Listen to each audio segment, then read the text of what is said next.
Hoy recuerden, Buenas noches. hola chicos, vamos a dar las 2 horas por la recuperación del día de ayer, así que vamos a estar hasta las 21:30 y a las 21:40 van a comenzar con la doctora, así que va a ser una jornada larga, ¿eh? Pero bueno, prefiero devolver así y no tomarles otro día de no tomar, digamos, otro día y complicarles a ustedes la existencia, así que prefiero devolver hoy, así que vamos a iniciar y vamos a devolver también la de ayer, así no nos atrasamos, y 21:40 la doctora ya se va a estar conectando para la clase de ella, ¿sí? ¿Está claro? Sí, doctora. Excelente. Bueno, comencemos, ya hay 18, así que podemos comenzar. Y vamos a empezar con el aparato cardiovascular en la embarazada.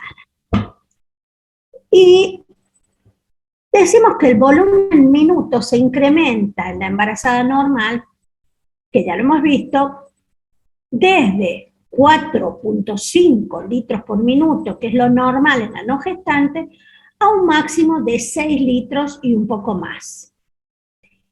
Y generalmente esto va a ocurrir durante todo el embarazo. La frecuencia cardíaca en la embarazada, ¿sí?, que se toma en reposo en el decúbito lateral izquierdo y sin contracciones, va a sufrir un aumento de 15 a 20 latidos por minuto con respecto a la no gestante. Eso es normal. El volumen sistólico aumenta a expensas del volumen minuto y de la frecuencia cardíaca, y la presión arterial sistólica y diastólica van a descender en la primera mitad del embarazo, y luego sí va a normalizarse a valores pregravídicos de la no gestante. Entonces, valores de presión sistólica iguales o superiores a 140 milímetros de mercurio, valores de presión diastólica iguales o superiores a 90 milímetros de mercurio, deben ser estudiados por la posibilidad de la presencia o el inicio de la toxemia del embarazo o hipertensión en el embarazo. Por lo tanto, ese sería el límite en cuanto a lo que consideraríamos normalidad. Normalidad sería los valores pregravídicos, es decir, de la no gestante. Cuando una paciente empieza a elevar su presión, es decir, en los controles mensuales, sabemos que, ya lo van a ver cuando cuando vean control prenatal, que hacemos un control del embarazo por mensual hasta aproximadamente las 32 semanas. A partir de ahí comienza un control quincenal hasta las 37, luego a las 37 semanas un control semanal hasta el parto. Entonces, en los controles mensuales, en donde a la paciente se le toma la presión arterial y se registra en el carnet de control perinatal, uno va viendo cómo las presiones se van manteniendo. Si la paciente ha presentado presiones estables y de pronto, de un control a otro, hace un ascenso importante, por ejemplo, a 130-80, 140-80, es de preocuparse. Y si eso además se asocia con edemas, es de preocupación. Eso nos tiene que llamar la atención y empezar a controlar, ¿sí?, con una ficha de tensiones arteriales, que es una ficha que se le da a la paciente para que ella controle su presión arterial, se le enseña cómo tomarse la presión arterial. Generalmente se prefiere el esfingomanómetro, no el digital, sino el esfingomanómetro, con la paciente sentada del brazo izquierdo, o también puede ser de ambos brazos y registrada de mayor cifra tensional. Y por supuesto, sin la contracción uterina. No debe haber contracción uterina. Entonces uno le dice a la paciente, con respecto a esa ficha, esto les hablo desde la práctica, les dice que se controlen, ¿sí?, una vez por día. Yo generalmente les digo una vez a la mañana, una vez a la tarde. Sabemos que la presión arterial hace un ritmo tipo circadiano, ¿no?, en donde vemos que los horarios pico aproximados donde la presión arterial se eleva son aproximadamente las 9 horas en la mañana y las 20 horas en la tarde. Entonces yo siempre les digo prácticamente que se controlen la presión arterial una vez a la mañana, una vez a la tarde, ¿no? Y que por supuesto me la vayan informando. Y soy de indicar muchas veces en el embarazo, cuando tengo sospechas, una ficha de tensión arterial, ¿no?, en donde, por supuesto, la fabrico yo, le pongo fecha, hora, tensión arterial, y que, por supuesto, les doy la fichita hecha, y que, por favor, la registren y me la informen aproximadamente cada 48 horas. Y, por supuesto, cuando la paciente va al control prenatal, se la solicito para poder controlar cómo han sido esas cifras tensionales en el periodo en que le solicité el control. Entonces, ese sería el límite, 140-90, ¿sí? Y valores de presión diastólica, ¿sí?, iguales o superiores a 90 milímetros de mercurio, 140-90, 140 de sistólica, deben ser estudiadas. Y por debajo de 95 milímetros de mercurio, de presión sistólica, y 55 por milímetro cúbico de presión diastólica, también pueden presentarse complicaciones. Es decir, tanto la baja presión arterial como la alta, más de 140-90, o la menor a 95-55, pueden generar trastornos, pero la que más siempre preocupa, ¿sí?, y la que más siempre se presenta es la hipertensión del embarazo. Este tema ya lo van a ver perfectamente, porque está muy bien relatado, muy bien expresado por la doctora en su clase durante la cátedra, lo van a ver. Entonces, ¿por qué debemos tomar la presión arterial en la embarazada fuera de las contracciones uterinas? Porque siempre el útero es como que tiene gran cantidad de sangre en su interior, y cuando se produce la contracción, este útero expele la sangre hacia la circulación, y esta, ¿sí?, aumenta la llegada de sangre a la aurícula derecha, y por lo tanto se eleva la presión arterial. Entonces, con cada contracción, el útero expulsa del útero sangre que aumenta el volumen minuto cardíaco y por lo tanto la presión arterial. Entonces, siempre debemos registrar la presión arterial en el embarazo fuera de la contracción. ¿Sí? Bien. Bueno, ahí vemos, entonces se puede registrar la presión del brazo izquierdo luego de haber descansado 5 a 10 minutos del brazo izquierdo, o podemos tomar, medirla en ambos brazos y registrarla de mayor cifra. ¿Sí? Lo que generalmente adoptamos como práctica es sentada, sin contracciones, habiendo descansado entre 5 y 10 minutos, y del brazo izquierdo. Y siempre con el uso del esfingomanómetro, no con el digital, porque van a variar las cifras tensionales de acuerdo a la carga que tenga la batería, de acuerdo al aparato que la paciente esté usando.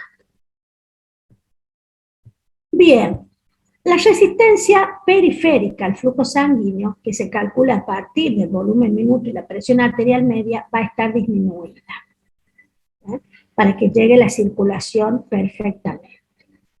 La presión venosa en las venas yugulares, el brazo y la aurícula derecha no se van a modificar en el embarazo. Sin embargo, la presión venosa de los miembros inferiores va a sufrir un incremento importante, Y la causa de esto puede ser la compresión mecánica que ejerce el útero a partir de la semana 17 sobre las venas ilíacas y la vena cava inferior, la presión que ejerce la cabeza fetal sobre las venas ilíacas a partir de la semana 32-34, y la constricción que sufre la vena cava al atravesar el hiato diafragmático por la torsión que experimenta el hígado en el embarazo, y que ya lo vamos a ver, y por la obstrucción hidrodinámica producida en la vena cava inferior por el permanente desagüe de una cantidad de sangre importante proveniente del útero. Esta compresión que soportan las venas ilíacas y la vena cava inferior van a producir una disminución del retorno de la sangre venosa al corazón derecho, con la consecuente caída del gasto cardíaco y de la presión arterial sistémica, en especial en la posición de decúbito supino. Es decir, que también es otro de los datos que nosotros le indicamos a la paciente. No a partir de la semana 20-22, la paciente debe adoptar el decúbito lateral izquierdo para evitar lo que se llama el fenómeno de POSE, cuando la paciente está en decúbito supino, en donde el útero comprime a la vena cava y produce, ¿no es cierto?, un estado de digamos, aumenta la frecuencia cardíaca, la materna, y la paciente le falta el aire. Entonces, el decúbito lateral izquierdo favorece, ¿sí?, favorece la buena llegada de la sangre al corazón derecho y, por supuesto, la oxigenación, y de esta manera también la oxigenación del útero y del feto y de la madre. El aumento de la presión venosa por debajo del útero, por supuesto siempre junto al efecto progestacional, son los responsables de la aparición de las varices, ¿sí?, que se van a localizar en los miembros inferiores, en la vulva y en las paredes vaginales, y también la formación de hemorroides, ¿sí?, es decir, de la inflamación de las venas hemorroidales y el consecuente trastorno que estas producen en la embarazada, y que por supuesto se suma a la constipación de estas mujeres, que provoca, ¿no es cierto?, la producción de estas hemorroides junto con el aumento de la presión venosa por debajo del útero, por la compresión del útero y la cabeza fetal de las venas pelvianas. Entonces, la aparición de las varices, que pueden estar en uno u otros labios mayores, puede incluso estar en la vulva más arriba, pero generalmente afectan los labios mayores, pueden ser unilaterales, bilaterales, pero algunas con mayor cuantía, otras menores, que pueden complicar el parto a la hora de una episiotomía, si es necesario realizar una episiotomía. En los miembros inferiores, ¿sí?, también aparecen, acá las vemos, generalmente en mujeres con predisposición, y que el embarazo aumenta, ¿no?, el riesgo de producción de estas varices. Miren, yo he tenido no me acuerdo cuántas a lo largo de mi vida profesional, pero he tenido pacientes con este tipo de varices, por supuesto, que me generaron mucho miedo, por supuesto, pero gracias a Dios sin complicaciones mayores. Y acá vemos las hemorroides, ¿sí? Las hemorroides, la verdad, que son muy molestas para la paciente, muy dolorosas. He tenido el año pasado y he vuelto a tener este año pacientes con hemorroides. De hecho, este año tuve otra complicación, se le produjo a la paciente un absceso hemorroidal que generó una internación, por supuesto, y un drenaje de este absceso, que por supuesto calmó toda la sintomatología que la paciente tenía, pero fíjense ustedes, nunca había tenido hemorroides, por supuesto, pero nunca me había pasado esto de tener un absceso hemorroidal que realmente le creaba a la paciente un dolor inimaginable. Así es que, bueno, tuvo que estar internada, se le drenó, se le puso antibiótico. Por suerte llegamos a feliz término, sin ninguna complicación, por suerte. Nació la bebé, perfecto, todo bien. Pero bueno, fíjense ustedes hasta dónde pueden llegar a complicarse estas varices.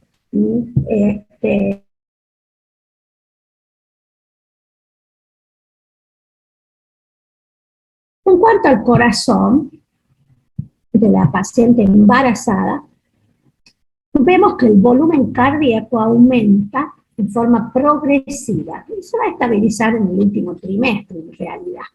Al final de la gestación vemos que el corazón sufre un desplazamiento hacia arriba y hacia adelante por la elevación del diafragma debido a que el útero en su crecimiento hacia el apéndice cifoide provoca este desplazamiento hacia arriba y hacia adelante del corazón, lo que ocasiona, ¿sí?, que el latido de la punta se palpe a nivel del cuarto espacio intercostal por fuera de la línea magra.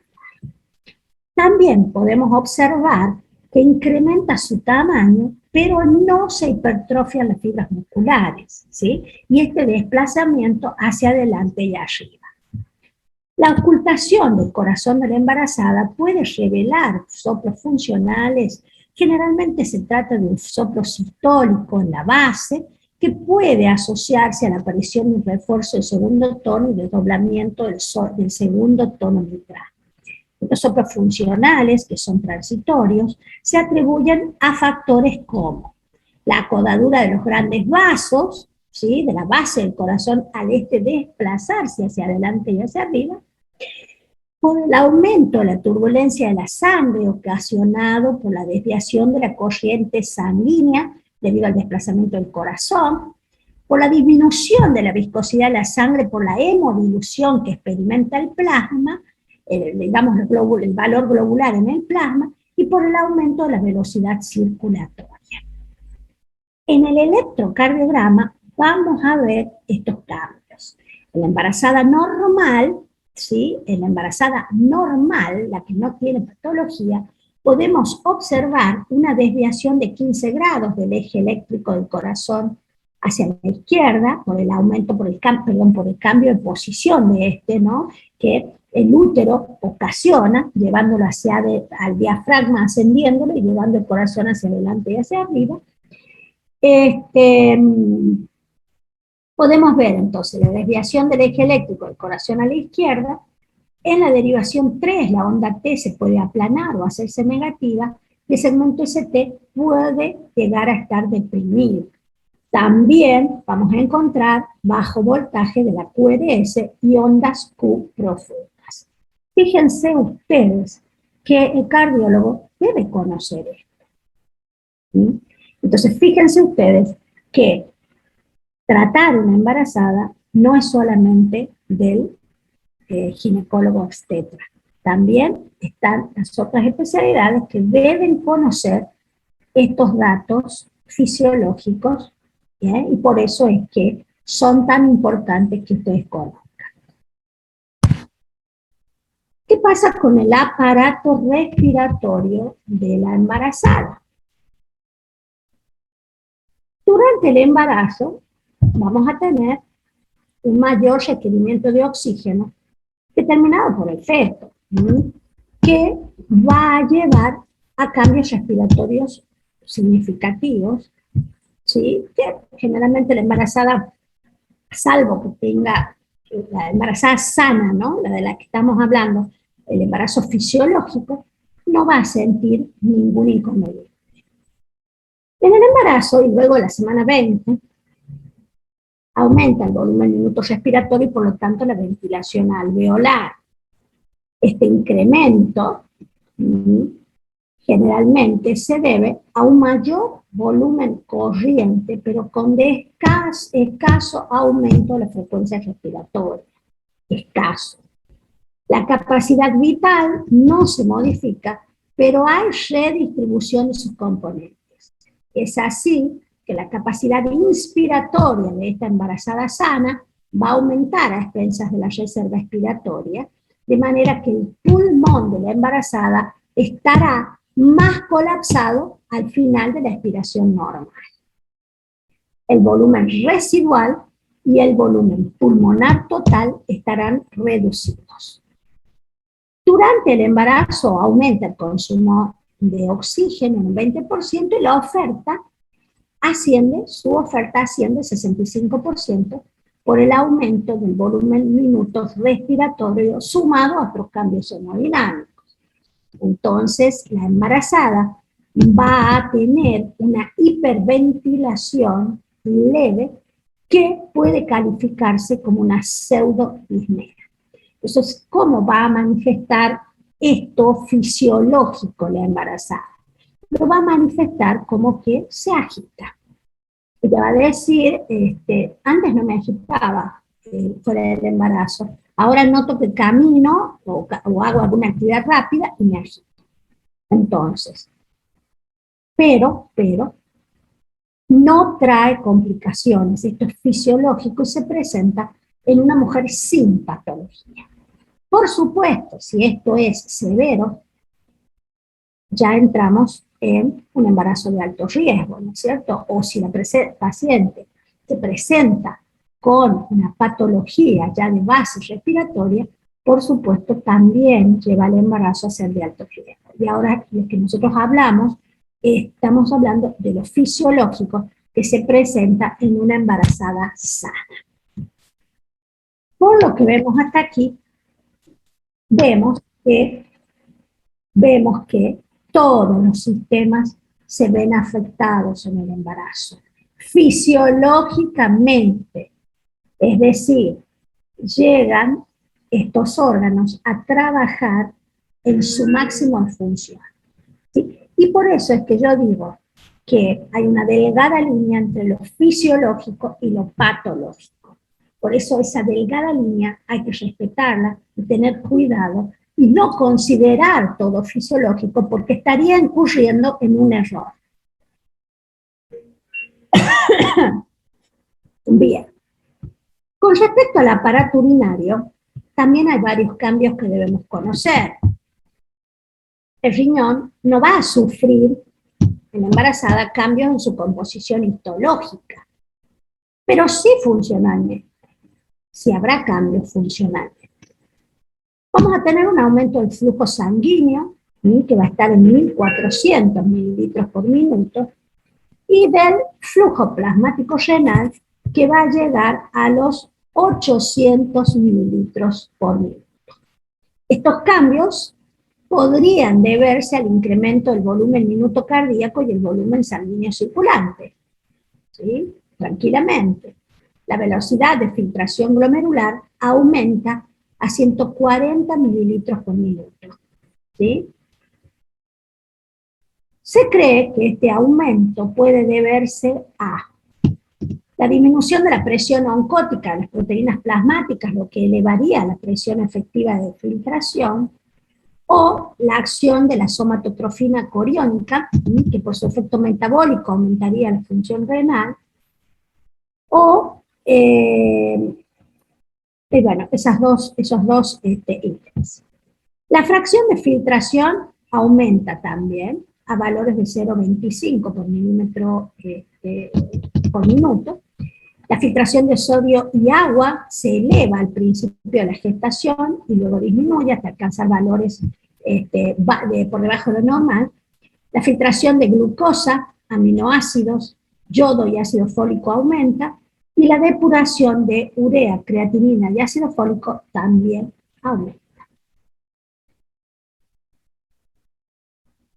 La función renal variará de acuerdo a la posición que adopte la embarazada. Esto fisiológicamente. Generalmente, la excreción tubular es normal en decúbito lateral, sobre todo el izquierdo, y disminuye en decúbito dorsal. Así que fíjense cómo debemos indicarle a la paciente el decúbito, sobre todo el izquierdo. La velocidad de filtrado glomerular, el flujo plasmático y el sanguíneo renal son menores en decúbito dorsal y de pie que en decúbito lateral. O sea, ¿qué quiere decir con esto? Que la función renal de la embarazada normal, fisiológica, sana, mejora cuando la paciente se encuentra en decúbito lateral, sobre todo izquierdo.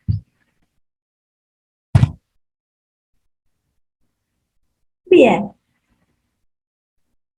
Estas variaciones se deben a que en posición dorsal o de pie, los uréteres estarán obstruidos por la compresión que ejerce el útero aumentado de tamaño. Entonces va a comprimirlos generalmente los comprime, ya vamos a ver, hacia los lados, ¿sí? Hacia los lados de la pelvis, ¿sí? Los comprime. De hecho, el del lado derecho se acoda, ¿sí? Se acoda, y esto ocasiona, ¿sí? Una rémora que va a llevar a una hidronefrosis renal leve derecha, que es perfectamente normal en el embarazo. En cambio, del lado izquierdo, esto no sucede por la presencia del ángulo esplénico del colon. Entonces, como está acolchadito, el uréter no sufre acodamiento. ¿Sí? Y fíjense ustedes que este efecto va a disminuir en decúbito lateral. Por eso el izquierdo es el decúbito lateral preferencial.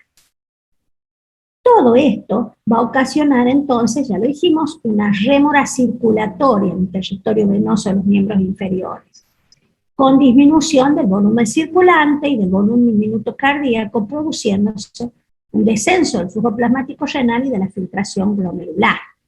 La disminución del volumen circulante va a determinar un aumento de secreción de aldosterona y por lo consiguiente un incremento en la reabsorción tubular de sodio y agua, lo que produce la formación de edemas, que se va a evitar, ¿sí?, colocándose la paciente en el decúbito lateral y mejorando, ¿sí?, la reabsorción tubular.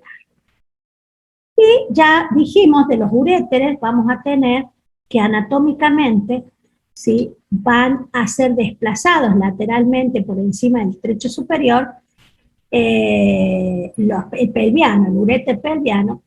Estas modificaciones van a ser más acentuadas del lado derecho, ¿sí?, porque va a estar acodado ahí el uréter. En cambio, del lado izquierdo está protegido por el sigmoide. Las modificaciones anatómicas podrían deberse a una disminución del tono muscular del uréter, ¿sí?, por elevación de los niveles circulantes de progesterona. La progesterona va a estar prácticamente todo el embarazo, ¿no? Histológicamente vamos a observar hiperplasia y hipertrofia del tejido muscular, aumenta el tejido conectivo y hay edema y congestión en el tejido renal. Y los uréteres no modificarán su frecuencia contráctil. Entonces, debemos indicarle a la paciente el decúbito lateral. Por eso es que la paciente, vamos a ver, también orina más de noche, ¿no?, porque hay mejor filtrado glomerular, ¿no? Vamos a ver la vejiga entonces. Anatómicamente, la vejiga también va a sufrir cambios, sufre elongación y ensanchamiento de la base del trígono. Acuérdense que la vejiga está localizada anatómicamente en la cara anterior del útero, es decir, contacta la cara posterior de la vejiga con la cara anterior del útero, y acuérdense que ¿sí?, en su posición en anteversoflexión, es como que está descansando, reposando sobre la cara posterior de la vejiga. Entonces, en el crecimiento del útero, vamos a ver que se va a elongar, se va a ensanchar la base del trígono, encontrándose los meatos ureterales muy separados, congestivos y edematosos. El piso de la vejiga se va a tornar, se va a volver una pronunciada saculación que va a determinar la presencia de orina residual después de la micción, ¿sí? Va a haber orina residual después de la micción. Y acá está otra de las explicaciones por qué uno le dice que tome bastante agua a la embarazada. Es para mantener ese volumen residual constantemente limpio y que no se haga un caldo de cultivo para los gérmenes que ascienden desde la vagina. Va a haber congestión mucosa, submucosa y compresión de la vejiga al final del embarazo por el útero y por la cabeza fetal. La diuresis va a disminuir progresivamente durante todo el embarazo, ¿sí? Y la diuresis nocturna siempre será mayor que la diurna por la posición del decúbito, porque mejora la función renal en la posición de decúbito lateral. Entonces la embarazada va a tener micturia, va a ser frecuente. Cuando la embarazada nos dice que orina mucho de noche, uno lo que le pregunta es, ¿y en el día? No, en el día no, te dice, es de noche, claro, porque ahí mejora el filtro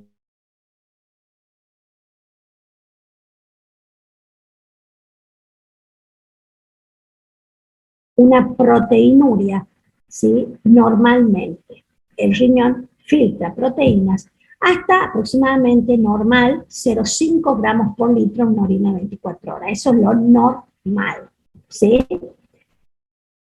Aumentan también en ella los aminoácidos, la creatinina y la urobilina, la orina, y en el 2 al 10% de las embarazadas vamos a observar una bacteriuria asintomática de más de 100.000 unidades formadoras de colonia por mililitro de orina de un solo uropatógeno, que esto por mililitro de orina que se ha dado a llamar bacteriuria asintomática, es decir, presencia de bacterias en el tracto urinario en ausencia de síntomas. ¿Mm?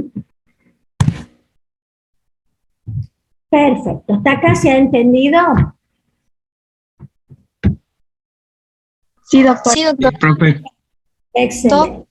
Sí, Disculpe, ¿en qué caso se da progesterona? Por ejemplo, cuando hay alguna pérdida o alguna amenaza de aborto, ¿se puede dar sí, así es. artificial? Sí, así es, siempre damos progesterona. La progesterona, acuérdense que naturalmente es producida los primeros 3 meses, en realidad hasta las 17 semanas aproximadamente, en que la placenta comienza a, por ella misma, secretar estas hormonas, lo hace el cuerpo lúteo. Entonces, cuando hay una amenaza de aborto en los embarazos precoces, uno puede sopensar, y de hecho es así, que hay una falla progestacional, hay una falta, un déficit de secreción de progesterona por parte del cuerpo lúteo, entonces ahí le indica progesterona a la paciente. Es una práctica frecuente en la obstetricia, es una práctica frecuente. ¿Sí? ¿Cómo sabemos nosotros si está alta o está baja? Por la amenaza de aborto. Por ejemplo, ¿tiene alguna pérdida? Exactamente, la amenaza de aborto, la clínica, es una pérdida sanguínea, que se puede Bien. sospechar, como les digo, una deficiencia progestacional y por eso se indica en rutina progesterona. Y con eso la mayoría mejora, así que es así. Ese es el resultado en la práctica, la mayoría mejora. Salvo que presente un hematoma, nosotros hagamos una ecografía y esté todo bien, uno piensa que es la deficiencia progestacional. Ahora, si aparece un hematoma, y bueno, también se cura con la progesterona, ¿no? Se cree que todo se debe a eso, a una deficiente producción de progesterona por parte del cuerpo lúteo, y por eso aporta, y generalmente andan bien, muy bien. En ese caso, ¿sería hasta el término del embarazo o hasta que A mejore los veces, síntomas? depende, pero sí, de hecho, la progesterona también se utiliza en aquellas madres con antecedentes de partos prematuros, sobre todo por vía, con cuellos cortos, por vía vaginal, para la prevención de los partos prematuros. Así que se pueden continuar al final del embarazo. Gracias, doctor. No, por favor. Bien, y vamos a comenzar con el aparato digestivo. El aparato digestivo, yo creo que aquí asientan los cambios más frecuentes en cuanto a consultas por la embarazada, ¿no? Me parece que es lo que más le preocupa a la embarazada, son estos cambios en el aparato digestivo que son importantes para ella, porque no puede ingerir alimentos. Yo creo que son los que tienen a veces mayor consulta. Y vamos a ver que durante el embarazo, el aparato digestivo va a tener modificaciones morfológicas y en sus funciones bastante frecuentes. Y vamos a ver que desde la cavidad oral hasta el ano prácticamente, este aparato digestivo va a tener cambios significativos. Y empezamos con la tumefacción e hiperemia de las encías, que generalmente se lo atribuyen a la hipovitaminosis C. Aquí está la causa por la cual también le administramos vitaminas a la embarazada. Y esta tumefacción e hiperemia de las encías ocasionan gingivitis y gingivorragias que, por supuesto, hacen que la embarazada consulte y uno generalmente la deriva al odontólogo de paso para que, como son frecuentes las odontalgias y las caries dentarias, que también se atribuyen a un metabolismo alterado del calcio, uno solicita la interconsulta con el odontólogo para que evalúe, ¿no?, la salud dentaria, para que la embarazada no tenga problemas durante todo el embarazo. Las odontalgias son vividas por la embarazada como de un dolor. Yo, gracias a Dios, en mis embarazos no tuve, pero son vividas por las embarazadas como terrorífico el dolor. Yo he presenciado eso en algunas pacientes. Es como, no sé cuál les duele más, el cólico renal cuando lo tienen o el cólico biliar, que la odontalgia. Entonces, es frecuente, y van a ver que cuando la doctora Bolomo les dé control prenatal, va a indicar la interconsulta con el odontólogo y el oftalmólogo en forma rutinaria. Sí, debiéramos incluirlo en la práctica. Uno, cuando hace el primer contacto con la paciente y comienza a hacer la ficha de control perinatal, siempre se pregunta la salud dentaria, pero ahí debiéramos decirle a la paciente que haga una visita al odontólogo para que el odontólogo, ¿no es cierto?, pueda evaluar, ¿no?, la posibilidad de alguna pieza que esté en mal estado, que pueda incurrir en un dolor más adelante, porque provocan contracciones. De hecho, el dolor intenso de las piezas dentarias puede provocar contracciones, lo he visto, es horrible. Así es que hay que tener cuidado con eso, y ahí está la causa por la cual debemos administrar vitaminas, ¿no? Fíjense ustedes, a veces el estado nutricional previo al embarazo es deficiente, y con estas vitaminas podemos evitar todos estos procesos, ¿no? Yo siempre solicito el calcio en el primer control prenatal, porque también me ayuda a evaluar la calcemia, la posibilidad de hemorragias en el posparto inmediato. Entonces yo siempre trato de llegar con el calcio en 9, 10. Ahora tengo por ejemplo, tengo dos en tratamiento con calcio que tenían una 7.7 para un valor normal de 8.5. Hay un rango, pero 8.5 es el límite inferior. 7.5 y 7.7 y 7.9, tengo dos embarazadas con tratamiento. Así que fíjense, si yo las dejo, el feto va a consumir calcio y al final del embarazo va a estar muy hipocalcémica, y eso puede ocasionar una inercia uterina, falta de contracción del útero y, por supuesto, hemorragia postparto. Fíjense qué importante es conocer la calcemia, ¿no?, de la embarazada. Así que yo siempre la solicito, siempre. Y bueno, por eso es que se aconseja la provisión de vitaminas en el embarazo, y como les conté anteriormente, hay vitaminas en el mercado que tienen la suficiente cantidad de vitaminas, oligoelementos y minerales necesarios en el embarazo, calculados y perfectamente administrados en esta fórmula, en este Supradin pronatal, o hoy hay Centrum materno también, que para aportarle a la embarazada y quedarnos tranquilas. Yo les aporto vitaminas y me quedo tranquila, que sé que si comen poco o no comen, como por estas alteraciones que le vamos a ver, vemos que la embarazada come muy selectivamente, entonces, y como siempre está con esa sensación de lleno, ¿no?, a veces no comen. Entonces, yo con las vitaminas aseguro que el feto pueda disponer, ¿sí?, las vitaminas, oligoelementos y minerales necesarios para su salud,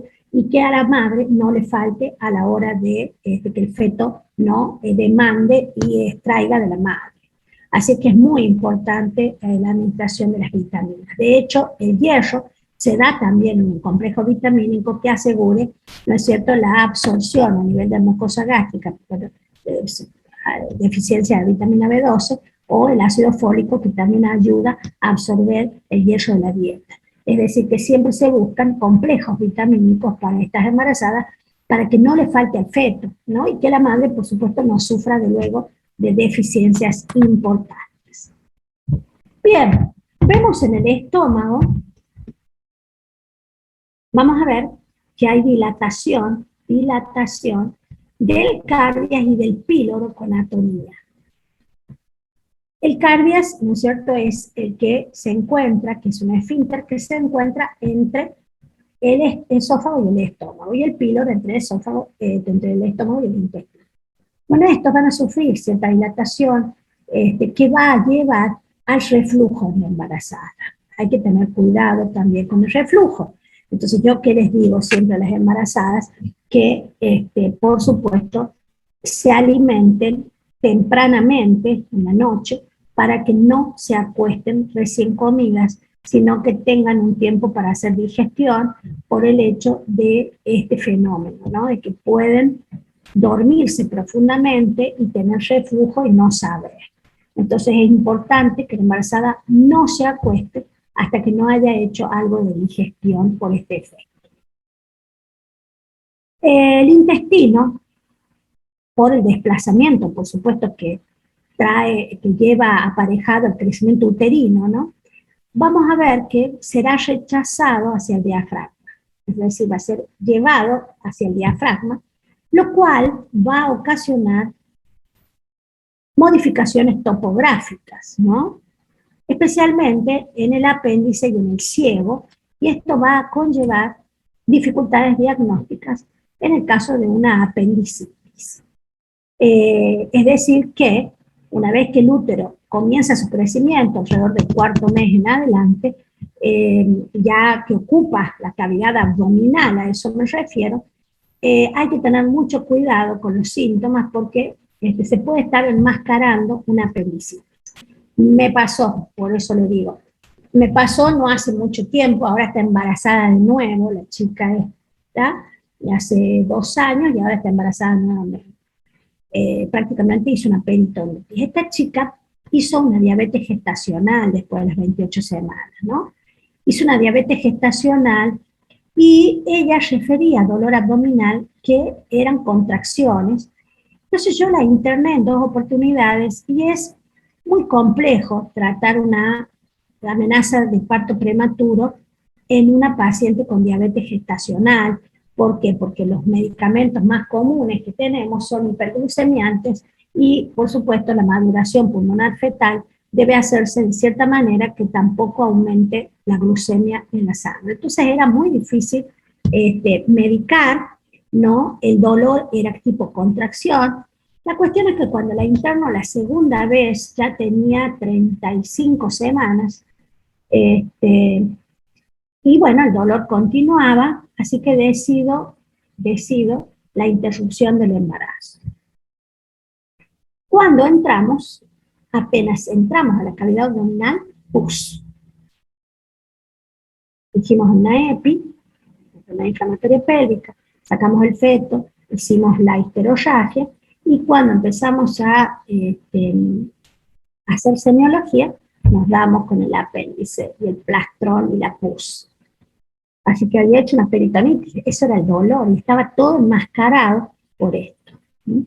Por estos desplazamientos, ¿sí?, que se ocasionan fisiológicamente hablando y que pueden enmascarar. De hecho, hace unos años, ya bastantes años, yo diría que como más de 5 años seguro, 4 años, ¿no? Más de 10 años, también me pasó una embarazada de 14 semanas, la veo, le hago el control, a los 4 días de nuevo la paciente, digo, ¿qué pasó? Y la veo que venía tomándose el abdomen. Uy, dije yo, una amenaza, pero supuestamente según yo estaba todo bien, el control anterior. Cuando la examino, el dolor era el típico porque era 14 semanas, o sea, no era todavía el 4º mes de embarazo. Y el dolor era el típico. Entonces me di cuenta, le digo, mira, si esto no es una apendicitis, o sea, el contraste, ¿no? En un embarazo pequeño.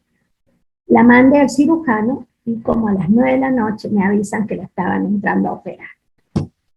14 semanas. Ahí todavía el dolor era el típico apendicular, y por eso pude diagnosticarlo, ¿no? Pero después de las 18, 19, 20 semanas ya la cosa es más difícil, porque ya el útero a las 14 semanas, si bien es cierto que ya empieza a salir un poquito de la pelvis menor, la mayor parte del útero está intrapélvico, pero después de las 20 semanas ya es abdominal. Entonces desplaza, ¿sí? Desplaza el intestino y ocasiona estos errores diagnósticos, ¿no? Bien. La mucosa rectal es roja oscura, con acentuación de los pliegues de la mucosa, y frecuentes son las hemorroides, que ya lo hemos hemos hablado de ellas. En la embarazada generalmente hay constipación o un éxtasis intestinal con dilatación y paresia, y eso es lo que la mayoría puede llegar a referir. Digamos que aquellas mujeres en que aparecen las hemorroides son aquellas mujeres que previo al embarazo han sido también constipadas, que tienen el antecedente de constipación. De hecho, la administración de hierro a veces las constipa un poco, pero generalmente sucede en mujeres previamente constipadas, en el embarazo van a hacerlo aún más, por todas estas cuestiones fisiológicas que aparecen en el embarazo. ¿Me permiten un minutito que me hablan del quirófano? Hola. Sí, sí, Nati. No, la activé yo, no, no te preocupes.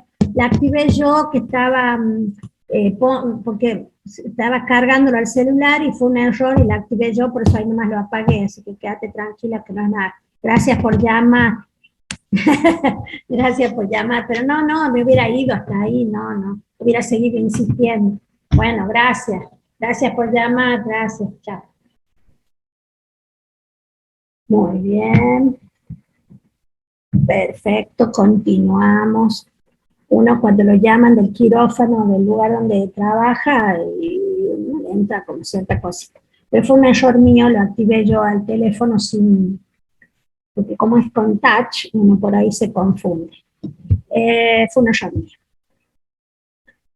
Bien, los hábitos alimentarios de la embarazada cambian. La embarazada sufre como una relajación con respecto a los hábitos alimentarios, como generalmente todo el mundo le dice que tiene que comer porque es beneficio para el feto, para la salud fetal. La embarazada se libera de todos los temas que tiene con la alimentación, ¿no? Entonces cambia sus hábitos alimentarios, generalmente cualitativamente, porque cambian, ya vamos a ver, todo lo que es la mucosa oral, tiene la mucosa bucal, todo lo que son las papilas gustativas cambian. Entonces comidas que no les gustaban fuera del embarazo, ahora les gustan, o al revés, y también sienten determinado deseo imperioso a comer algunos alimentos, que eso lo llamamos antojos. Yo lo experimenté, o sea que existen estos antojos que son debidos a los cambios en la mucosa, ¿no? Y en el gusto que hay, que es, ya vamos a ver, para todos los gustos hay cambios, entonces uno ya no, el sabor es diferente al de la embarazada. Yo recuerdo en mi primer embarazo, loca de la sandía y de la Sindor, la leche chocolatada. Vivía, coleccionaba las botellas de Sindor y la sandía. Llegué a comer tanto un día que después no volví a comer nunca más fuera del embarazo. Hasta el día de hoy no como sandía.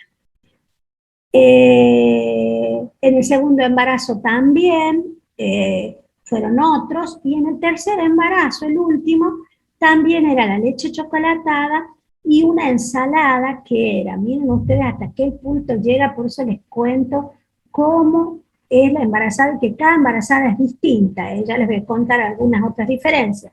En mi caso, yo tuve un embarazo con 44 años.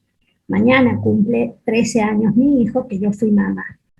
Y fíjense que a mí me gustaba, miren qué engorroso era lo mío, era el repollo cortado finito, finito, finito, una cucharada de mayonesa, un tomate perita cortado finito, finito, media cebollita cortada finita, finita, la cucharada de mayonesa y la sal. Eso era todo. Hay limón, un poquito de limón, unas gotas de limón, y eso lo movía, y, no, perdón, y el atún. Así que yo coleccionaba el repollo, tomaba todo lo que necesitaba, latas de atún coleccionaba. Y comía eso a cualquier hora. A veces mi esposo me encontraba a las 4 de la mañana haciéndome eso, esa ensalada. Por supuesto, engordé 8 kilos nada más de mi bebé, pero era porque comía este alimento desmesuradamente. Bueno, tuve una embarazada que comía nada más que salame y aceitunas. Otra embarazada que le había dado por el pan casero. Mi marido tenía que buscar por todas las Riojas pan casero. Otra compañera que estuvimos embarazadas al mismo tiempo eran las manzanas. Se le caía el bolso y tenía lleno de manzanas de todos los colores. Entonces, existen los antojos, existen, y se deben a esos cambios tan importantes que suceden en las papilas gustativas para todos los sabores. Bien. Con respecto al apetito, el apetito también varía. Puede aumentar y en algunos momentos decrecer. ¿Cuándo decrece? Y generalmente en los primeros meses del embarazo, por los cambios digestivos, por los cambios en la mucosa oral y en el gusto, que hace que la embarazada, o por el mismo embarazo, las náuseas y los vómitos, y ya vamos a ver la cialorrea, hace que esa baba espesa no deje que la mujer se pueda alimentar, y generalmente eso ocasiona también la náusea y los vómitos. Entonces ahí decrece el apetito. Y en ocasiones también puede aumentar. Decrece al principio, los primeros 3 meses, y en las últimas semanas del embarazo, en el último mes, por las preocupaciones que te genera, ¿sí? Por la ansiedad y los temores del parto. Y en los 3 primeros meses, ¿no? Por los cambios digestivos. Pero generalmente la embarazada tiene un buen apetito, un buen apetito.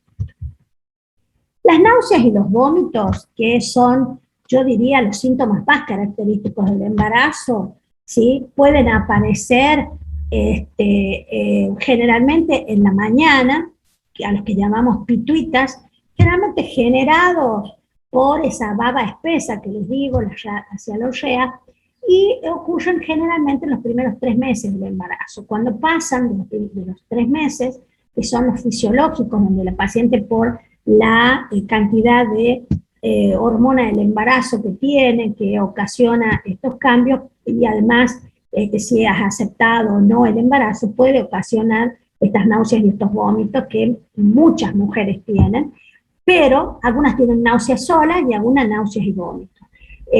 Pero si perduran después de los 3 meses, hay que, la verdad, estudiar, ¿no es cierto?, el aparato digestivo, sobre todo la vesícula, para ver si no hay una causa orgánica, ¿verdad?, que no se haya detectado previo al embarazo. Y estos hasta los 3 meses generalmente se deben por los trastornos neurosimpáticos y psíquicos de la gravidez. Por eso les digo, lo que genera la hormona del embarazo y que genera la aceptación o no del embarazo. Y bueno, la cialorrea, ¿sí?, o el tialismo, a veces y con intensidad, también pueden ocasionar náuseas y vómitos. De la cialorrea, esa baba espesa, amarga, parece hiel, así lo refieren las pacientes, y vemos en las pacientes con hiperemesis gravídica, un cuadro metabólico serio que puede llevar a la paciente a la alteración, de hecho hasta encefálico del sistema nervioso central. Tienen este tipo de baba espesa que le llamo yo, que la cialorrea, que generalmente les induce la náusea y el vómito y no les permite alimentarse. Bien, ¿qué pasa con el hígado? El hígado, a partir de la segunda mitad del embarazo, aproximadamente, como les digo, después de las 20 semanas, se ve rechazado por el útero hacia el diafragma y además se rota ligeramente hacia la derecha para permitir el paso del útero, el fondo uterino. Así que fíjense ustedes, ¿no? Hay que darle lugar al útero para su llegada, ¿no es cierto?, a la apéndice sifoides. Los cambios histológicos que se pueden presentar no son específicos del embarazo y solo van a representar la sobreactividad funcional a la cual está sometido el órgano. Es fisiológico y que se desplace levemente hacia la derecha hasta, es por, ¿no es cierto?, el desplazamiento del fondo uterino, ¿no?, en su camino hacia la apéndice sifoides y al término del embarazo. ¿Qué pasa con la vesícula biliar? La vesícula biliar presenta normalmente, fisiológicamente, atonía y distensión, ¿sí? También el esfínter de Oddi se va a ver con espasmo, y esto va a ocasionar una dificultad para expulsar la bilis y la tendencia a la litiasis biliar. Generalmente lo que más se produce es el vaso biliar, pero hay que tener mucho cuidado porque la paciente puede haber iniciado el embarazo con ya algún trastorno en la vesícula y ocasionar en el embarazo trastornos. Me pasó con una embarazada a las 15 semanas, tuvo su primer cólico biliar, la interné, salimos bien, ya a las 18 semanas volvió a hacer otro cuadro, ya con alteración de las enzimas hepáticas, y bueno, hubo que intervenirla, y en el embarazo hubo que hacer una colecistectomía. Entonces, no es frecuente, ¿no?, pero cada tanto sucede. Y el dolor referido por las pacientes es intolerable. Eso es lo que ellas dicen que es el dolor del cólico biliar. Lo mismo el cólico renal. La mujer y vos la ves su fase dolorosa, ves lo que sufre hasta que esto calma, ¿no? Por supuesto, siempre hacemos medidas de rescate y por suerte se anda bien. Bien, ¿qué pasa con el páncreas? El páncreas, en cuanto a su función exocrina, no hay modificaciones importantes, pero sí su función endocrina, en donde los islotes de Langerhans se hiperplasian, y esto coincide con el aumento de la secreción de insulina en dos momentos importantes de la gestación, que son las 24 y las 28 semanas. Uno también tiene que evaluar si la presencia o no de una diabetes gestacional, sobre todo en pacientes con antecedentes, ¿sí? En el sistema nervioso, la influencia del embarazo va a generar la aparición de trastornos nerviosos, ¿sí?, que algunos debemos considerar los fisiológicos, estoy de acuerdo, son frecuentes, y algunos no tan fisiológicos y debemos investigarlos. Por ejemplo, el insomnio es típico, yo lo tuve en los 3 embarazos. La acentuación del sueño, lo contrario, también es típico. Las neuralgias, yo no las considero típicas, hay que tener cuidado con las neuralgias, pueden estar indicando algún tipo de patología. Las cefaleas, lo mismo, hay que tener cuidado con la hipertensión. Las odontalgias, dijimos que son frecuentes, pero hay que tener también cuidado, pero son frecuentes las odontalgias. La ciatalgia suele ser frecuente en pacientes con antecedentes. Yo, por ejemplo, tuve y tengo todavía actualmente ciatalgia. Y después tuve los 2 embarazos horribles, sufrí un montón con el ciático, y entre el segundo embarazo y el tercero me descubrieron una distosia en la columna vertebral, que ya vamos a ver qué son, y luego del embarazo, bueno, ya tenía esa distosia, por eso mis niños todos nacieron en forma pelviana, por eso tuve cesáreas, pero actualmente ya estoy en menopausia, sigo con problemas de ciático, pero porque tengo ese trastorno en la columna lumbar que nadie investigó y que solo surgió porque me hice una resonancia, porque realmente un día me quedé, no me podía mover, y ahí surgió este trastorno a nivel de la columna lumbar. Entonces las ciatalgias suelen ser frecuentes, no siempre tenemos pacientes con ciatalgia, pero eso puede estar indicando alguna patología en la columna vertebral que luego del embarazo hay que investigar. Pero los dolores de ciático también son importantes, y la paciente, y porque yo lo sentí, no te calma con nada el dolor, con nada. Entonces yo, como sufrí esa experiencia, generalmente la trato con analgésicos, vitamina B y el complejo vitamínico B y con hielo local, porque el masaje, la quimioterapia no hace nada. Es el hielo local, complejo B y analgésicos, ¿no? De hecho, he tenido que internar a una paciente una vez porque no podía mover su pierna, y por supuesto luego del embarazo se fue, no hubo ningún problema. No sé actualmente porque era una chica que no era de la provincia, pero por mi experiencia digo que tiene que haber un trastorno base para que esto ocurra. Las parestesias también suelen ser frecuentes, hay que tener cuidado con el potasio, pero los calambres suelen ser frecuentes en el embarazo.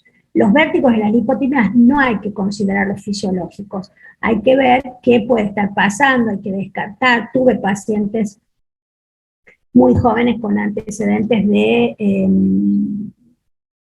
se me fue, el shock que se desmayan así de golpe. Bueno, nunca me acuerdo el nombre.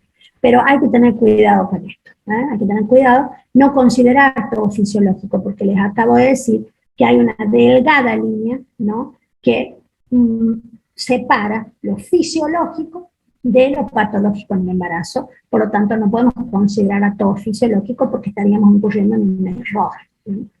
El sistema neurovegetativo, vamos a ver que puede haber trastornos vagotónicos transitorios, que, como les digo, algunos pueden ser fisiológicos o podemos considerar fisiológicos y a otros no, porque pueden estar enmascarando patologías, como es, por ejemplo, las bradicardias. No pueden ser fisiológicas. Las arritmias respiratorias. La hipotensión sí, sabemos que lo es en los primeros 3 meses y después se estabiliza la presión.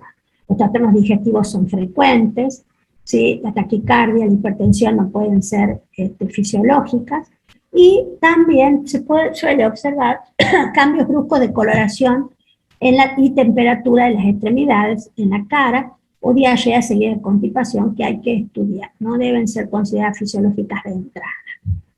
En cuanto a las modificaciones psíquicas, vamos a ver que la embarazada sufre cambios de humor.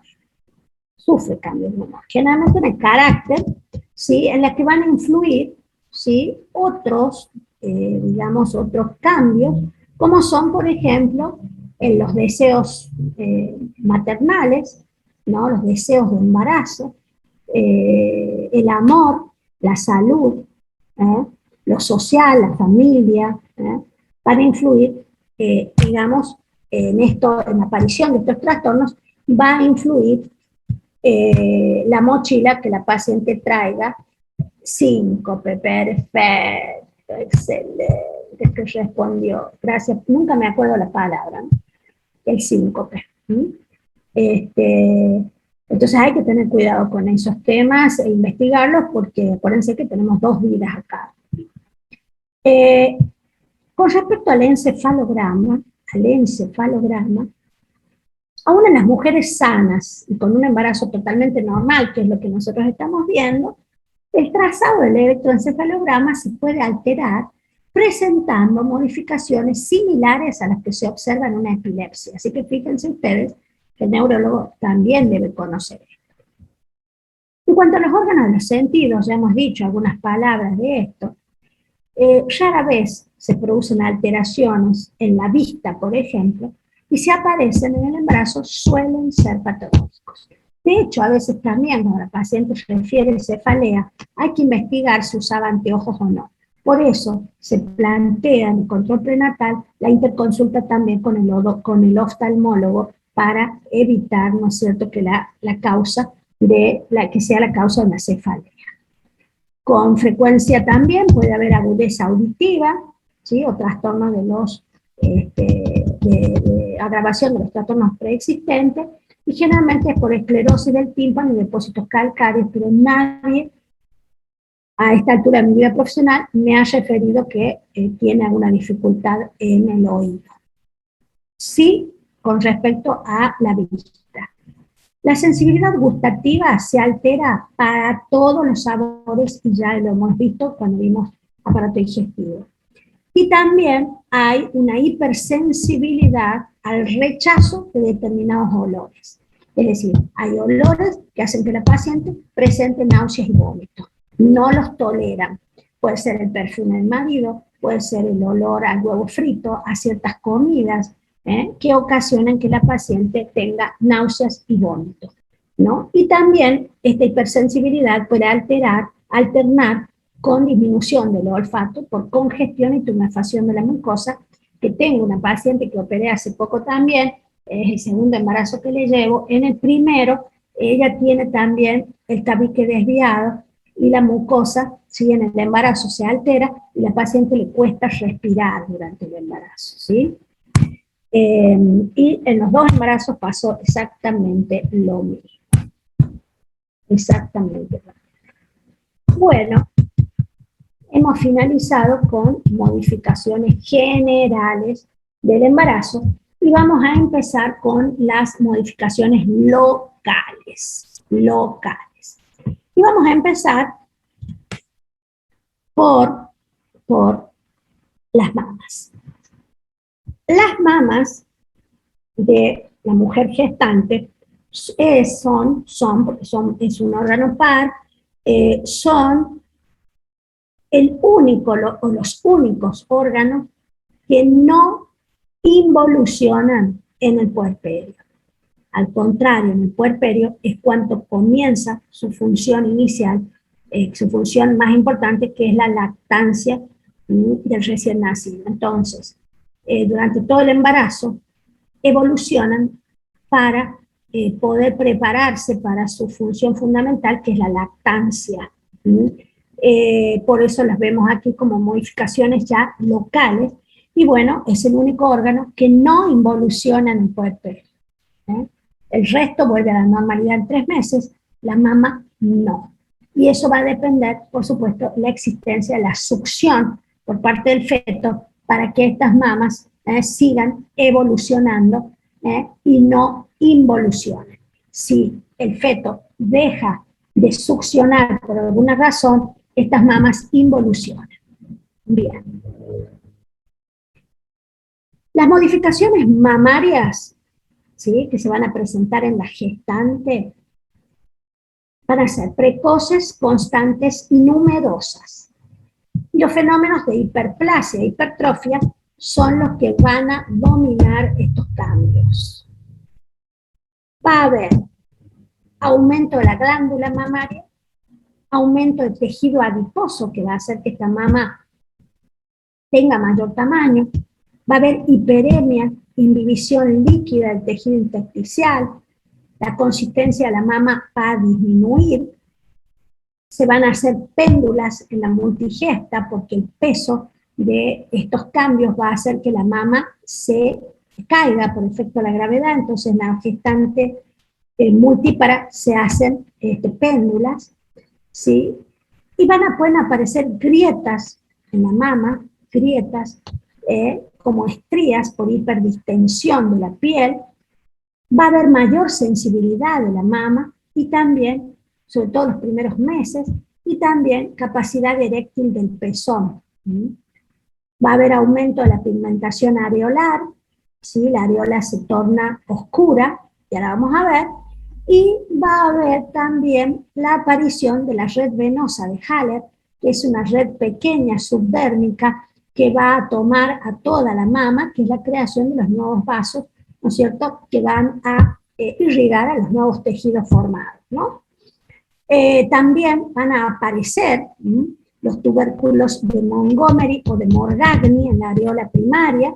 Acá los vemos, la paciente los puede vivir como granitos, que me han consultado pocas veces, pero me han consultado, y estos son los tubérculos de Morgagni o Montgomery, que son aproximadamente entre 15 y 20, siendo estas glándulas sudoríparas accesorias rudimentarias, es decir, que fisiológicamente aparecen en la mujer embarazada.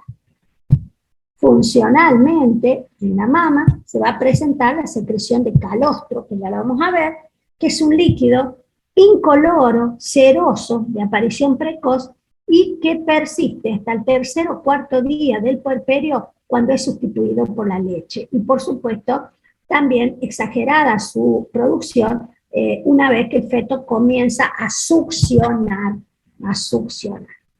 Este es el verdadero calostro, generalmente comienza siendo transparente y luego se torna así, aunque generalmente esto aparece más en los fetos prematuros. Parece que el organismo produce cantidades importantes de grasa para proteger al feto prematuro. Lo he visto, esa coloración naranja lo he visto muy pocas veces. Entonces, resumiendo los cambios: sensibilidad y parestesias mamarias, aumento del tamaño, la red venosa de Haller, los pezones más grandes, más pigmentados y más eréctiles, el calostro, las areolas más anchas y pigmentadas, y la aparición de las glándulas de Montgomery. Acá vemos en esta figura una paciente no embarazada y vemos una areola y un pezón claros, sin ninguna hipertrofia, nada. Y vamos viendo al principio del embarazo, en los primeros meses y en los últimos meses, cómo esta areola crece, el pezón crece y todo se torna hiperpigmentado. Bien, aquí vemos en esta ecografía ese tinte azulado, es por la red venosa de Haller, y fíjense que todavía no se ha pigmentado la areola ni han aparecido, ¿sí?, los tubérculos Montgomery, o sea que es un embarazo reciente. Esto habla, esta figura habla de la realidad de que son muy precoces en algunas mujeres, constantes y muy numerosas, los cambios que aparecen y asientan sobre la mama. Las modificaciones anátomo-funcionales son gobernadas por el sistema endocrino. Los estrógenos producen la hiperplasia canalicular y, junto con la progesterona, favorecen el crecimiento lóbulo-alveolar. Y en el desarrollo mamario también participa la adenohipófisis, la adenocorticotrofina, la somatotrofina coriónica, la prolactina y las hormonas de la corteza suprarrenal. O sea que fíjense que es endocrino las modificaciones, ¿no? Y que tienen que ver con la succión por parte del feto. No hay succión, no hay lactancia. Bien. Perfecto. La pared abdominal. La pared abdominal de la gestante va a tener un exceso va a tener una sobrecarga adiposa, hiperplasia muscular, que va a ser importante, ¿sí? Va a haber distensión de los tejidos y flacidez en las multíparas por los embarazos sucesivos, y aparece la diastasis de los rectos, que se presenta en todos los embarazos, para dejar pasar la anteversión, ¿sí?, el crecimiento uterino hacia adelante de la mujer, ¿no? Que luego, por supuesto, a los 3 meses del puerperio, posparto, ya se vuelven a unir los rectos. También observaremos el hundimiento del ombligo y luego el aplanamiento, que también en el puerperio, ¿sí?, esto vuelve a la normalidad. ¿Qué pasa con los ovarios? Se hipertrofian por un proceso de congestión y edema, y en uno de los ovarios va a sentar el cuerpo amarillo, que va a formarse en el lugar donde estuvo el folículo, de donde salió el óvulo que fue fecundado, y se va a mantener hasta aproximadamente este cuerpo lúteo, las 17 semanas, que es cuando la placenta va a poder comandar la producción de hormonas, sobre todo estrógenos y progesterona, y además va a formarse el cuerpo albicans, el cuerpo albicans. Durante el embarazo se anula la actividad folicular y la ovulación, por lo que no serán importantes las cantidades de estrógeno y progesterona que producirá el ovario en la etapa de la gestación.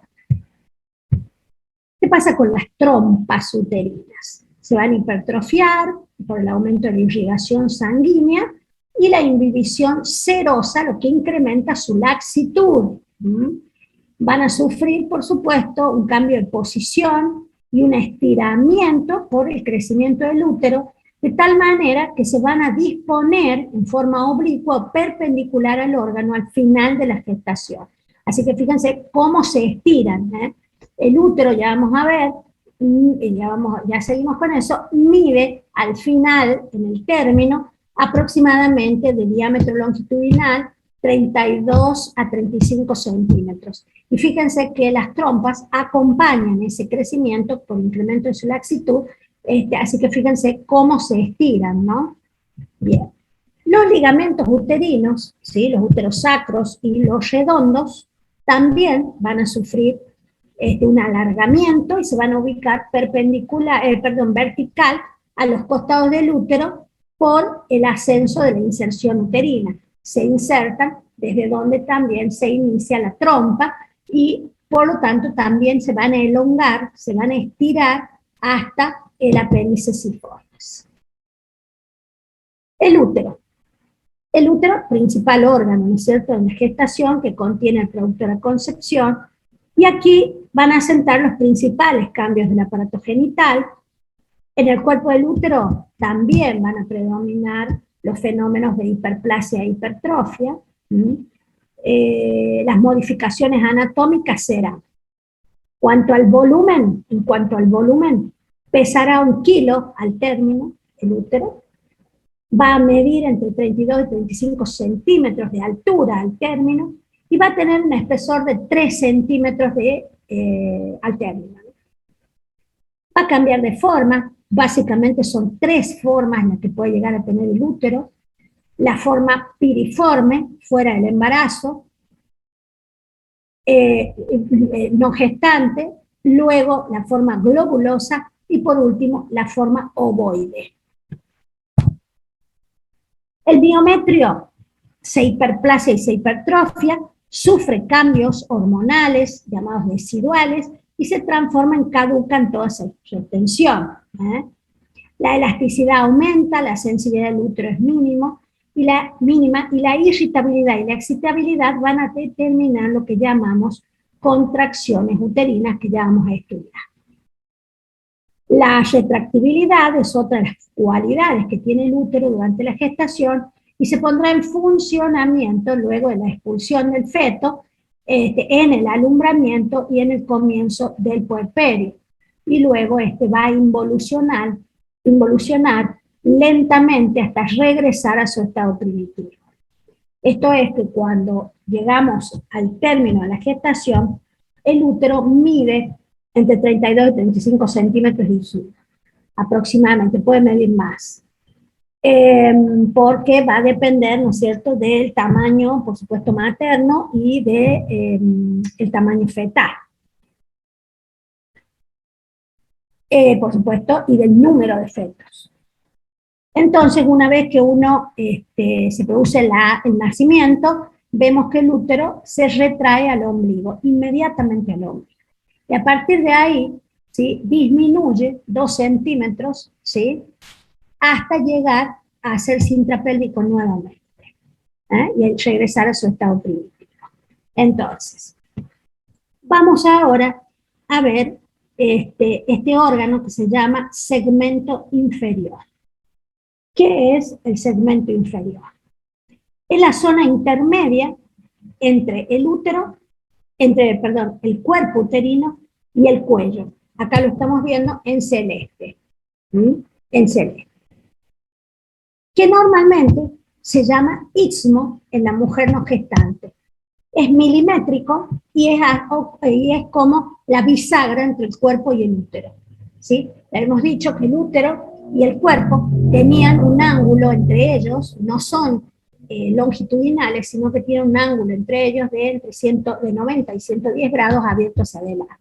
Eso hace que el útero tenga una anteversión, ¿sí?, hacia delante de la mujer. El segmento inferior entonces comienza a formarse tempranamente en el embarazo con el crecimiento del cuerpo uterino. El cuello no puede elongarse, entonces crece el cuerpo uterino a partir del segmento inferior. Y la formación del segmento inferior, entonces se empieza a estirar el útero, ¿sí?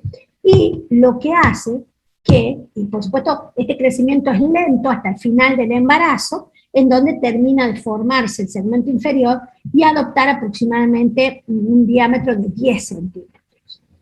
¿Y qué sucede con esto? Es decir, a nivel del istmo, el útero, el cuerpo uterino comienza a crecer, se forma ovoide, y comienza a desplazarse la capa plexiforme junto con el cuerpo uterino, quedando las dos capas, externa e interna, elásticas, que no pueden, ¿sí?, desplazarse, se elongan, porque son elásticas, pueden elongarse. La capa plexiforme, que es la capa media, no.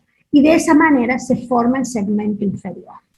Ahí, en ese segmento inferior, que al término puede llegar a medir 10 centímetros o más, y que va a ayudar a que también el cuello, por las contracciones uterinas, se, digamos, finalice, deje de existir, se acorte hasta el mínimo, hasta llegar nada más a ser el segmento inferior, que ya lo vamos a ver, ¿no? Y ahí, en ese segmento inferior, formado, ya terminado de formar al final de la gestación, va a producirse el alojamiento y el tránsito de la cabeza fetal, la presentación, ya vamos a ver qué es presentación, y además va a ser asiento ese sector, ese segmento de actividad contráctil en el mecanismo de dilatación cervical.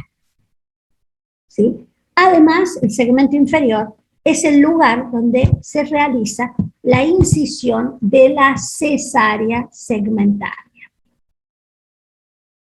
Bien, hemos hablado del cuerpo, vamos a hablar del cuello.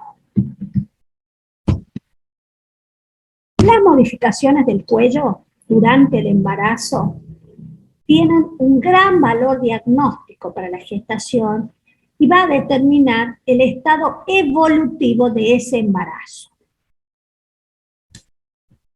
El embarazo, ¿sí?, la naturaleza es tan sabia que generalmente están en equilibrio, sobre todo la progesterona, para permitir que el útero no tenga contracciones, ¿sí? No debe tener contracciones, porque la contracción va a determinar la expulsión del producto de la concepción.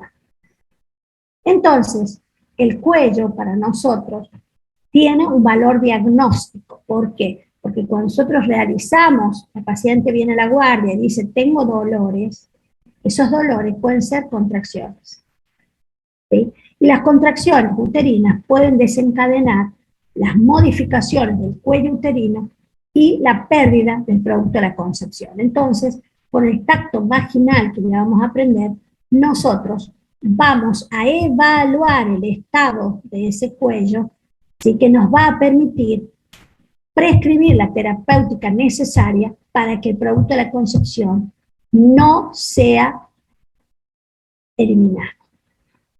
Entonces, toda paciente que dice tener dolor tipo cólico, que es así la contracción uterina, nosotros como especialistas le hacemos tacto vaginal para ver el estado del cuello uterino y así poder decir, ¿sí?, que esta paciente continúa tranquilamente con su embarazo o indicar terapéutica para retener el producto de la concepción. ¿Está claro eso? ¿Está claro? Sí, doctora. Bien. Sí, doctora. Perfecto. Vamos a dejar acá, los voy a dejar para que descansen media horita. Mañana recuperamos, el lunes, vamos a recuperar la media hora que nos falta para que puedan iniciar con la doctora la clase a las 21:40. ¿Les parece? Bien, doctora. Sí, yo tengo dudas. Dígame, escucho. Vio que usted hablaba sobre el tema de la menstruación en las mujeres, obviamente por el ciclo ya no ovulan. No. ¿Qué tan cierto es la falsa menstruación que se produce al principio? Algunas chicas dicen que tuvieron... Son muy Sí. pocas, contaditas con los dedos, y eso tiene que ver con la implantación. La implantación puede producir un sangrado y ser interpretado como un sangrado normal, y no serlo, no son sangrados normales. ¿Se entiende? Sí, se entiende, Bien. Doc. Y otra duda sobre el tema de generalidades. Usted hablaba sobre el tema de la dieta. Tienen que tener una buena dieta. ¿Qué pasa con las mujeres que tienen un bypass gástrico y se embarazan, por ejemplo? Damos vitaminas todo el embarazo. todo el embarazo. Y, por supuesto, van a una nutricionista para adecuar su dieta al embarazo. Cambia su dieta. ¿La ¿Sí? interconsulta con la nutricionista se la hace desde el principio? Desde el inicio, en esas mujeres. He tenido varias y hemos llegado a definir términos con fetos totalmente normales, de buen crecimiento, pero deben cambiar su dieta. Y la nutricionista es la que regula eso para hacerlo más importante en el embarazo. Y aumentan de peso, ¿eh? No aumentan exageradamente, pero aumentan en el embarazo. Muy bien, Doc. Y con respecto a las complicaciones que hablaba usted sobre los hemorroides, ¿recomienda después operarlas por si se vuelven a embarazar o no recomienda? Fuera del embarazo, pero generalmente a los 3 Sí, meses sí, ya, obvio, fuera del embarazo. pero a los 3 meses ya no existen, no están más. ¿Por qué? Porque Ah, bien, Doc. dejó, claro, el estímulo, que es la cabeza fetal comprimiendo las venas pelvianas, ya no está, entonces mejora la función venosa y ya no existen. Muy bien, Doc. Gracias. Chao. Chao, Doc, Chao, que tenga profe. buenas noches. Chao, doctora. Que tenga buenas noches. Mañana hacemos el lunes hacemos la media hora que nos faltó ahora, ¿eh? Bien, doctora. Bueno. Chao, Bueno, chao. profe.